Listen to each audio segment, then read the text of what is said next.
Assalamualaikum warahmatullahi wabarakatuh. Halo teman-teman semua. Kami dari kelompok 2 kelas PAI B1 program studi pendidikan agama Islam. Pada sore hari ini kita kedatangan dua narasumber. Yang pertama itu Saudari Wulan dan yang kedua itu Saudari Anggun. Jadi pada hari ini kita akan membahas sedikit atau mengulas sedikit tentang ilmu pendidikan. Dan pokok pembahasan kita pada sore hari ini adalah pendidik. Jadi bagaimana menurut saudari semua, apa itu pendidik? Pendidik adalah peran seseorang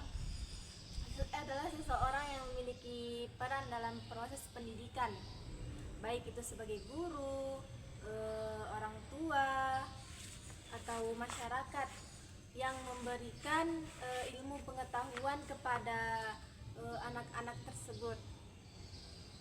Menurut saudari Anggun?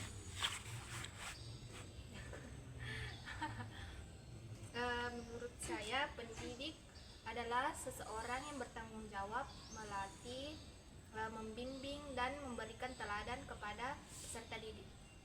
Oh, jadi kesimpulan yang kita dapat menurut saudari-saudari semua, pendidik itu berarti orang yang membuat atau melatih seseorang atau mendidik seseorang agar menjadi lebih baik. Oh, bisa seperti itu ya? Bisa. Jadi di sini saya akan membahas yang selanjutnya. Jadi pendidik itu yang saya dapat itu dibagi menjadi 3. Pendidik berdasarkan kodratnya. Jadi menurut saudari sekalian, pendidik berdasarkan kodratnya itu seperti apa? Pendidik yang berdasarkan kodratnya itu adalah tugas yang melekat pada diri seseorang sebagai bagian dari profesi seperti orang tua. Orang tua itu mempunyai kewajiban, yaitu untuk membimbing anaknya, bukan hanya anak tersebut dibimbing oleh guru. Orang tua juga punya kewajiban di rumah, di dalam keluarga untuk membimbing anaknya.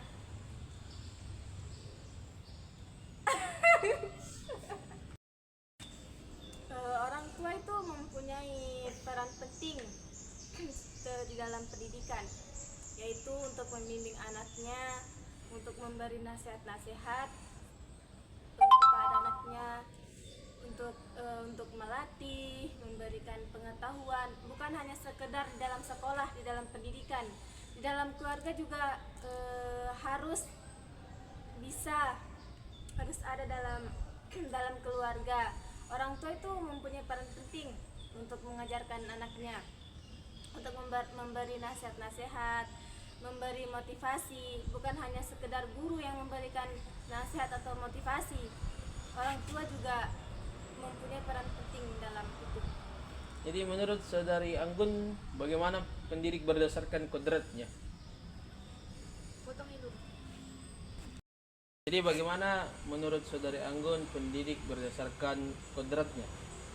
Pendidik berdasarkan kodratnya itu adalah mereka yang secara alami memiliki tanggung jawab untuk mendidik karena hubungan biologis, emosional, dan sosial.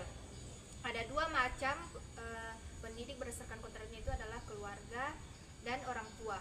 Orang tua sebagai pendidik kodratif, mereka memiliki tanggung jawab utama yang memberikan pendidikan dasar kepada anak-anak mereka, terutama dalam aspek moral, karakter, dan nilai-nilai kehidupan. Adapun keluarga, anggota keluarga lain seperti saudara atau kakek, nenek juga sering berperan dalam pendidikan kodratif. Adapun ciri-ciri pendidik berdasarkan kodratnya itu, yang pertama, pendidikan berlangsung secara informal. Yang kedua itu fokus pada pembentukan karakter dan nilai-nilai dasar kehidupan. Yang ketiga itu dilakukan dengan cinta, kasih sayang, dan komitmen tanpa paksaan. Oh, jadi kesimpulan yang kita dapat dari pendidik berdasarkan kodratnya ini adalah tanggung jawab orang tua yang memiliki anak, ya. Ya, betul sekali ya. Jadi orang yang tidak memiliki anak walaupun sudah menikah itu tidak menjadi pendidik secara kodrat berarti. Tidak begitu juga. Lanjut ke pembahasan pendidikan yang kedua. Di sini juga saya pernah mendengar pendidik berdasarkan pilihan. Jadi menurut Anda pendidik berdasarkan pilihan itu seperti apa? Pendidik berdasarkan pilihan yaitu orang yang secara sadar memilih profesi atau jalan hidup sebagai pengajar. Berbeda dengan mereka yang menganggap pendidikan sebagai pekerjaan sementara.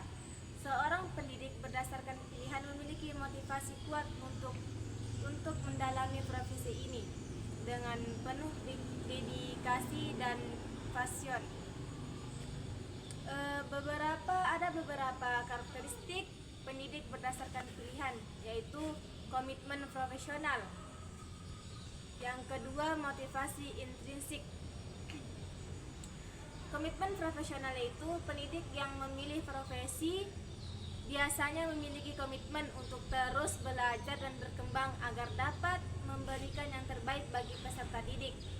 Sedangkan motivasi intrinsik yaitu mereka memilih profesi ini bukan semata karena faktor eksternal seperti gaji atau status sosial, tetapi karena dorongan dari dalam diri untuk memberikan kontribusi terhadap perkembangan generasi mendatang. Jadi bagaimana menurut Saudari Anggun pendidik berdasarkan pilihan itu seperti apa? Pendidik berdasarkan pilihan adalah mereka yang memilih untuk menjadi pendidik sebagai profesi atau panggilan hidup. Pilihan ini didasari oleh kesadaran, minat dan keinginan untuk mengabdikan diri dalam dunia pendidikan. Ada 3 pendidik berdasarkan pilihan, yaitu guru, pelatih atau mentor, dan pendidik agama. Yang pertama itu guru. Guru sebagai pendidik formal yang bekerja di sekolah atau lembaga pendidikan lainnya. Yang kedua itu pelatih atau mentor. Mereka yang memberikan bimbingan di bidang tertentu seperti olahraga, seni, dan keterampilan teknis. Yang ketiga itu pendidik agama. Pilihan ini berdasarkan keyakinan dan tujuan untuk menyebarkan nilai-nilai keagamaan. Oh, jadi kesimpulan yang saya bisa ambil dari pendapat saudari berdua, jadi pendidik itu adalah orang yang suka rela mendidik seseorang. Jadi dia tidak ada paksaan. Berarti memang dia ingin menjadi seorang pendidik. Benar.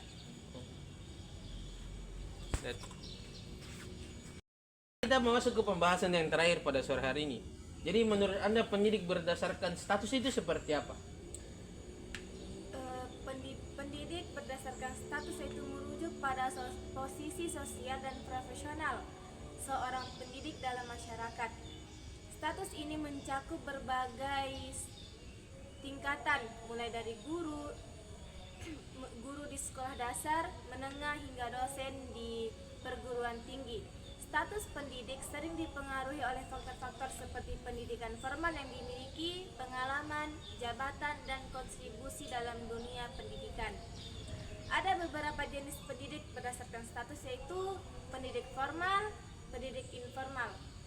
Apa itu pendidik formal? Yaitu pendidik yang bekerja dalam sistem pendidikan formal seperti sekolah, perguruan tinggi, atau lembaga pendidikan lainnya.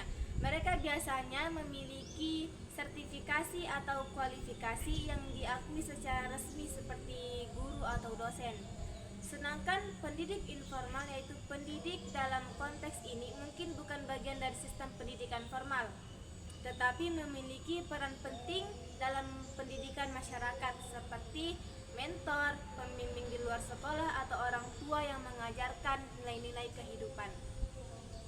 Tingkat status pendidikan juga sering dipengaruhi oleh posisi atau jabatan dalam dunia pendidikan, yaitu guru pengajar, dosen, pelatih, dan instruktur. Guru pengajar, pendidik yang memberikan pembelajaran di sekolah atau lembaga pendidikan lainnya. Mereka memiliki kewajiban untuk mengajarkan materi sesuai kurikulum yang berlaku.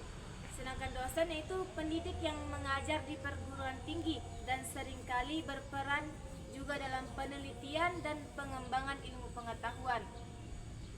Yang terakhir, pelatih atau instruktur, yaitu pendidik yang mengajarkan keterampilan praktis baik di bidang olahraga, seni, keterampilan vokasi, dan lain-lain. Jadi menurut Saudari Anggun, bagaimana pendidik berdasarkan status? Pendidikan berdasar status itu memiliki kedudukan tertentu dalam masyarakat atau organisasi, baik secara formal maupun informal. Status ini bisa diperoleh melalui posisi, jabatan, atau pengakuan sosial seperti guru formal, pemimpin masyarakat atau tokoh agama, dan yang terakhir itu relawan pendidikan. Ini terlalu panjang.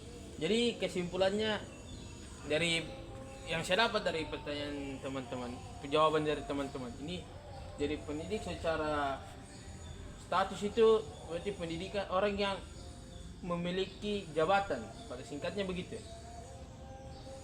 Karena dia memiliki jabatan, mau tidak mau secara sukarela dia harus mempraktekkan atau menunjukkan cara pendidikan kepada seseorang. Jadi ya begitu teman-teman semua. Alhamdulillah kita sudah beberapa menit. Ya alhamdulillah kita sama-sama sudah mendapatkan sedikit masukan atau sedikit penjelasan dari saudari-saudari kita.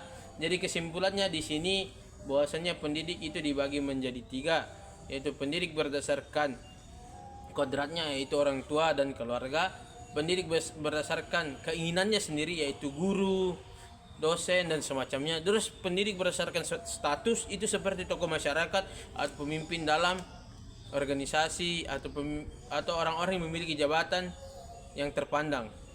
Jadi cukup sekian pada sore hari ini, kurang lebihnya mohon dimaafkan karena kami semua masih belajar. Wabillahi taufiq wal hidayah. Wassalamualaikum warahmatullahi wabarakatuh.